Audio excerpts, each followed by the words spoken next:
నమస్కారం అండి. నమస్తే. సార్ ఇప్పుడు ఆంధ్రలో ఎవరు సీఎం అవుతే బాగుంటుందని మీరు అనుకుంటున్నారు? చంద్రబాబు అయితే బాగుంటుంది. ఎందుకని?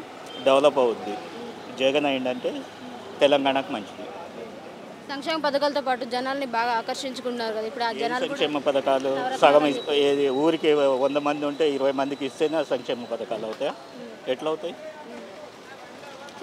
గతంలో చంద్రబాబు వారి హయాంలో 600 హామీలు అసలు ఇచ్చారని సంక్షేమ చెప్పారు. పథకాలు ఎవరికండి? ముందు డెవలప్మెంట్ చూపిస్తే సరిపోద్ది కదా. డెవలప్మెంట్ వద్దంటున్నారు కదా జనాలు, ఇప్పుడు మాకు సంక్షేమ పథకాలు బాగున్నాయని చెప్పి. వాళ్ళ కర్మ ఇంకా అది.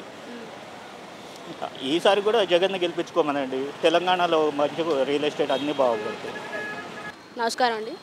చెప్పండి. సార్ ఇప్పుడు ఆంధ్రలో ఎవరు సీఎం అవుతే బాగుంటుందని మీరు అనుకుంటున్నారు? జగన్మోహన్ రెడ్డి గారు చాలా పథకాలు ఇస్తున్నారు కాబట్టి ఆయన రావాలని కోరిక అంతే.